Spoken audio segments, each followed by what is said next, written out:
Bon, Théo, Quoi? j'ai fait le tour de tous les commerces, j'ai croisé pas mal de monde, donc j'ai déposé ton CV, j'ai même demandé à Philippe. Hein? Si, Philippe, le voisin du 5e. Alors c'est pas sûr, mais il va peut-être te trouver un Maman, truc. c'est bon, merci, mais j'ai déjà trouvé une entreprise pour mon alternance, moi. Bien sûr, et sans bouger du canapé peut-être. Ah oui, sur le site Hub de l'alternance. Pour déposer votre CV, trouvez l'entreprise de proximité qui vous plaît et simulez vos aides financières. Une seule adresse, up-alternance.opcoep.fr. Opco, des entreprises de proximité, simplifiant l'alternance.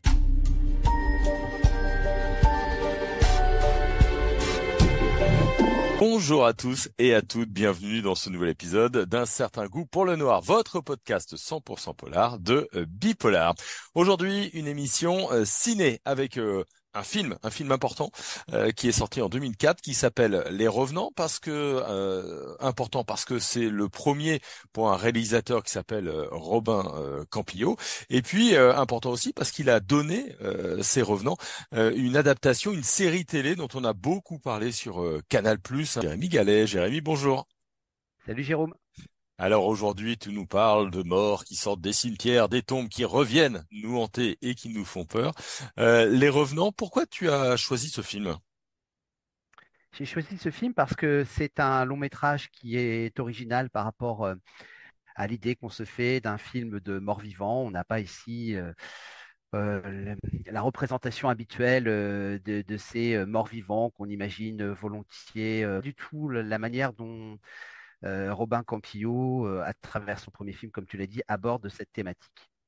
Hmm.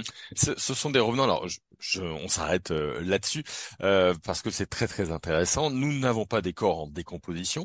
Nous avons des gens presque normaux. Et puis surtout, ça joue sur l'intime puisque ce sont des enfants, ce sont des époux, ce sont des femmes et des maris qui reviennent. Et ça, c'est intéressant parce que le mort n'est plus seulement. Medias res, comme on dit, des centaines, des milliers de gens morts quittent le cimetière, on voit notamment un cimetière qui s'appelle le cimetière Saint-Louis, non pas sous l'apparence de zombies, mais sous une apparence habituelle. Si peut mettre des guillemets à ce terme, ils sont habillés, ils n'ont aucun stigmate de leur état antérieur, la mort, et ni même de ce qui a pu la provoquer, c'est-à-dire la maladie, par exemple. C'est une belle journée, il y a de la lumière, ce n'est pas la nuit, on n'est pas dans une ambiance nocturne, on aura ensuite des ambiances nocturnes, mais ça n'est absolument pas se pose le problème de la manière dont les vivants vont accueillir ces revenants. C'est une nouvelle absolument stupéfiante, et là aussi, il y a un traitement qui est tout à fait singulier et même une forme de rationalité, puisque quelques minutes après cette scène, on va avoir un conseil municipal. Alors voilà, on ne s'attend pas à un conseil municipal quelques minutes après une scène aussi frappante. Donc voilà, il y a cette gestion rationnelle d'un événement totalement irrationnel et c'est Sociétal, on s'organise. Comment on fait pour avoir les romans? Est-ce qu'on peut dire que c'est un film qui interroge le deuil, mais qui interroge aussi la place des disparus dans nos quotidiens? ça interroge le deuil, ça renvoie évidemment aux vivants, la manière dont les vivants vont accueillir les morts, enfin ces gens qui sont revenus à la vie. Tu disais qu'il y avait des enfants, qu'il y avait des adultes. On a des enfants et des adultes et c'est traité de façon Il y a donc là, on a la réaction du maire qui initie le conseil municipal. Et puis, il y a aussi cette histoire d'amour entre deux adultes.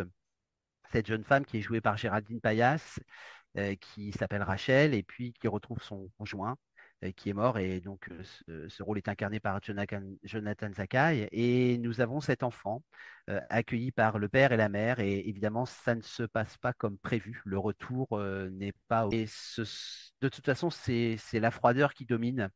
Et évidemment, c'est un schéma qui peut renvoyer à d'autres configurations. On pense au roman de Stephen King, Cimetière, lorsque cet enfant revient à la vie et que, évidemment, ce n'est pas le bonheur annoncé. Donc là, c'est ce qui traverse tout le film.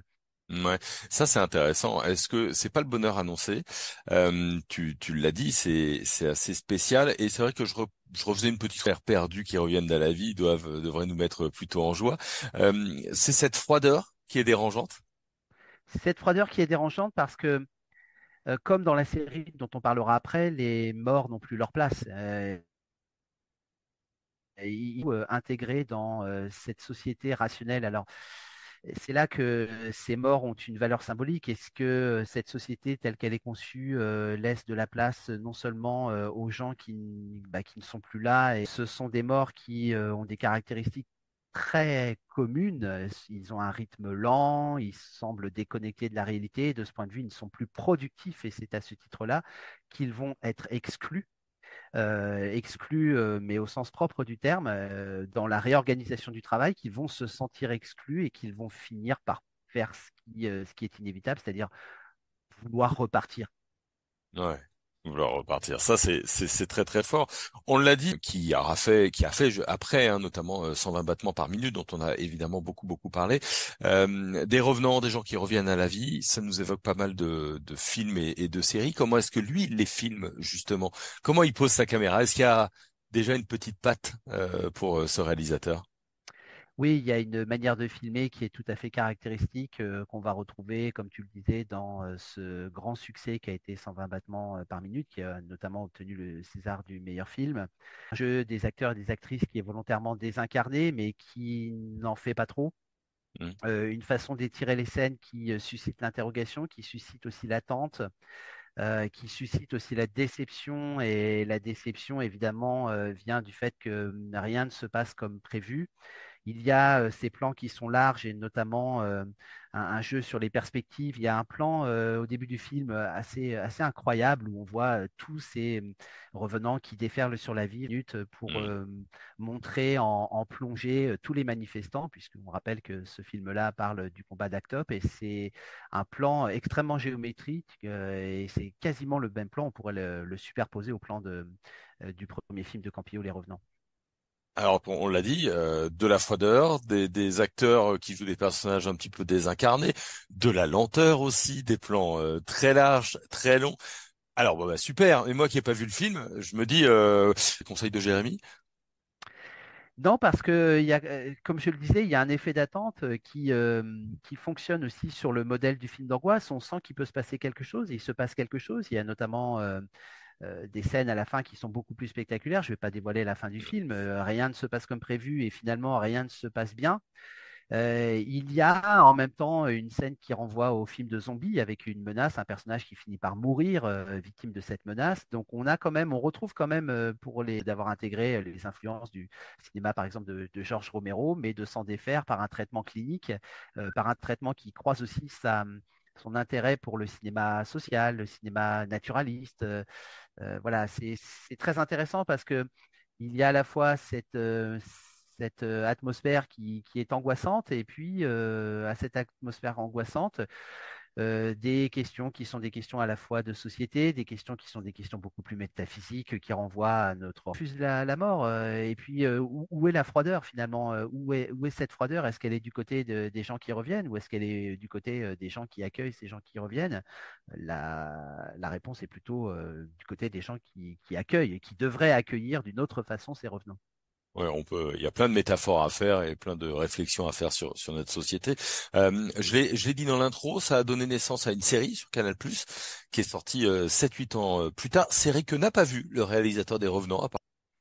Alors, la série qui a beaucoup marché, qui a très très bien marché, Ouais. à tel point qu'elle s'est exportée, en fait, reprend le thème du retour massif des revenants et de leur exclusion par les vivants, de leur incapacité à retrouver leur place. Ça, c'est le point commun. Mais le film est plus froid et plus clinique, comme je le disais. Et puis, les Revenants, la série Les Revenants est construite sur le modèle sériel, c'est-à-dire qu'on dissémine des indices pour maintenir l'intérêt, pour les liens d'intimité amoureuse, les liens de l'intimité familiale sont beaucoup plus explorés, ce qui n'existe pas dans le film de Campillo. Les revenants se retrouvant par rapport à un même but qui est finalement de fuir le monde dans lequel ils n'ont pas leur place. Je dirais que le film de Campillo est peut-être moins accessible est peut-être plus fort de ce point de vue parce qu'il y a moins de concessions. C'est un film qui est dérangeant, qui est plus dérangeant que la série, surprend par son extrême froideur. Il faut prévenir quand même les personnes qui ne l'ont pas vu. Et par sa manière extrêmement, comme je disais, clinique de traiter une réalité qui est une réalité totalement incroyable et la mise en scène ne se met pas au diapason de cette réalité incroyable et ne verse jamais dans les faits. C'est ce qui est sa grande Hmm. force. Ah, super, super, super. Donc, un film que toi tu nous recommandes, on peut y aller les yeux fermés hein, sur Les Revenants. Cette fois Exactement. juste après en 2015. Donc toi tu nous conseilles ces Revenants à voir. Exactement, oui, oui. C'est un jalon dans l'histoire du cinéma fantastique français qui a produit très peu de chefs-d'œuvre pendant très longtemps et puis qui, depuis une vingtaine d'années, vraiment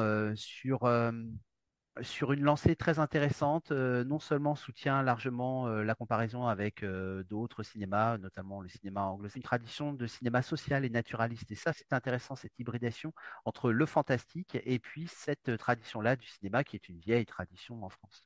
Ah, c'est bien que ça puisse s'intégrer dans une histoire du fantastique à la française. Merci beaucoup, Jérémy. Merci à toi. Voilà, si vous avez, comme moi, désormais envie de voir ces revenants, et ben sachez qu'ils sont disponibles en VOD ou à voir sur Univers Ciné. Voilà, c'est terminé pour aujourd'hui pour un certain goût pour le noir. On se retrouve très vite. En attendant, et ben vous pouvez vous balader. Hein, on a plus de 200 émissions dans nos catalogues. Merci à tout le monde et à très vite.